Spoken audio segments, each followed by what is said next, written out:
PetroServe USA. When you wanna gas up, grab a snack, get on your way. It's my 4 for 4. It's my 4 for 4. At PetroServe USA, it's everyone's 4 for 4. Choose one of our fresh-baked single-topping pizzas, any 2 delicious cookies, and a 20-ounce fountain drink for just $4 every day. It's my 4 for 4. PetroServe USA, helping America fuel better. Joined now by former NDSU head men's basketball coach Saul Phillips. Saul, first of all, congratulations on the opportunity. I know you're excited about taking the job with the Ohio Bobcats. Thanks, Jamal. Yeah, there's a lot of emotions circling right now. It's a course I've chosen, but with that, you got to say goodbye to a lot of people that you love and care about, a whole bunch, including a locker room full of guys that have done nothing but what I've asked of them for all the years they've been here. Like I said, there's the exhilaration of a new experience on one end and the little bit of a sense of loss on the other end. Talk a little bit about that sense of loss. I know last night you told me that you wanted to reach out to your players before they could see anything on Twitter, before they heard any rumors or reports. How important was that to you? It was extremely important, and I really didn't want to do it over the phone at all, but Final Fours are a bad place to keep secrets about basketball jobs, and I did get a chance to talk with the team, tell them how I felt about them. It was it was probably more emotional for me than them. Shoot, they're kids. They just kind of assumed that at some point I'd get a pretty good offer somewhere and go. And at the end, we decided that the next step is just to see who can race and get back to the NCAA tournament first. You said that last season was the best professional year of your career by far. Did that make it that much more difficult for you to make this decision to go to Ohio? Oh, yeah. Yeah, without question. I like Fargo. I like the people I work with anyway. You throw on top of it what was a magical run and a storybook ending to the year. Yeah, it makes it really difficult. And these are the life decisions at times you have to make. It doesn't make them easy. I certainly respect the fact that it's the fans' right to guess and second guess as to what you didn't do. And it'll be no different in this case. But I do know this, that I'm very blessed to have had my time in Fargo, and I'm very blessed to have worked with the people I did, and I'm very blessed to have made the friends that my family made there. Fargo has been a tremendous home for us for 10 years, and I can tell you about the only thing I won't miss is the weather. Not sure you'll miss the BSA. I know that much. I can. Well, that's going to change. That's going to change. The BSA renovation is going to do wonders for this school, and in whatever direction the program goes, they've got a real chance to continue to build. And it's my hope that whoever takes the reins can continue to grow this program, and certainly has a chance to take it to new heights. Saul, you mentioned how much a madhouse the Final Four can be. Take us through this process. I know it was a pretty quick process. Take us through exactly how things unfolded between you and Ohio University. Well, the job opened up on Thursday, so I wasn't even obviously thinking about a job here. Friday, I got a call at 4 in the afternoon to ask if I was interested in interviewing at 6 in the evening. So I had a 2-hour turnaround. Tried to iron a shirt real quick and some slacks.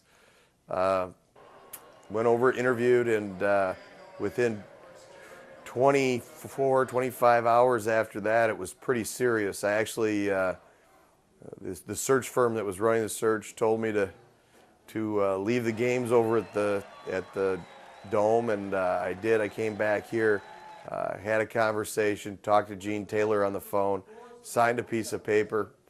And from that point, it was a matter of trying to get to our players immediately before they heard it from anybody else. And like I say, ideally, that's done in person.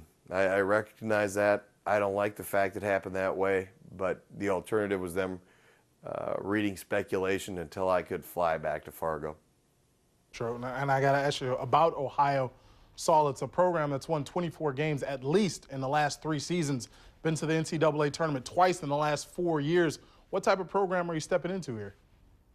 A very established, a very good program, a program that, like NDSU in the Summit, the Ohio is one of the best jobs, if not the best job in the Ohio Valley, or the Ohio Valley, in the MAC. You know, I think that conference has certainly established itself. It's got potential to get even better. I'll tell you this, it's not easy to leave. They certainly are doing some things financially for me and my family that help the situation. And I'm really excited on the other end about what lies there. But I'm here to tell you, I know people in Fargo don't want to hear about how good things are going to be where I'm going. I just want them to know I appreciate the time where I've been. And I know that's genuine, Saul. I think anybody that knows you knows how much you appreciate North Dakota State and what the Bison have done for you and your family, and vice versa, what you've done for the Bison. So I guess I got to ask, are you going to put the Bison on the Bobcat schedule anytime soon? Boy, you're putting the gun to my head right now, Jamal. I'm not close to it. Let's put it that way. Hey, you know what? I can let all the people that are mad that I'm leaving boo me one last time, I guess. But no, I don't know. I don't even know what our schedule is right now. I've got to do a lot of work and certainly finishing out a schedule, some of it. But yeah, you know what? I like Fargo. We could do that. Good to know. Good to know. You're right. I'm sure the fans will give you a last time. One last one for you, Saul. I know that Will Ryan said that he'll join your staff there at Ohio. Are there any other assistants that you're talking to, or is that something that hasn't been played out yet? Well, it's a little bit tricky because technically I haven't started work there yet. That'll begin as soon as we get the paperwork process. I do have a strong offer out to Will, and I would hope he joins me, and certainly indications early on are that he will. As far as the rest of the staff, some of it depends on who gets the job at North Dakota State. If it's David Richmond, then he won't be going with me, and I hope it is. I have no right to tell him who to hire. I know this. If NDSU does not want to retain Dave, he's got a job with me for the rest of his life, because I'm sitting here in large part because of him and a lot of other people's efforts. So that certainly is the next domino to fall. What does NDSU do with Dave? I would like to see him get the chance as a head coach just from a personal level. But again, that's a call Gene has to make. And I've given up the right to make any decisions regarding this program the second I sign the piece of paper. Understandable. And thank you very much for your time, Saul, today. I know you're busy down there in Dallas with the Final Four. Again, want to say congratulations on this opportunity. And I'm sure I speak for Bison fans when I say thank you for what you were able to do to the university and with the basketball program.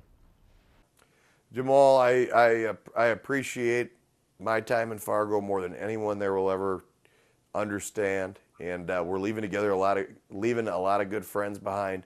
Hopefully they're not strangers from now on. I hope we can continue to stay in touch with all the wonderful people we've met back in Fargo. All right. Thanks a lot, Saul, and take care down there in Dallas. Thank you.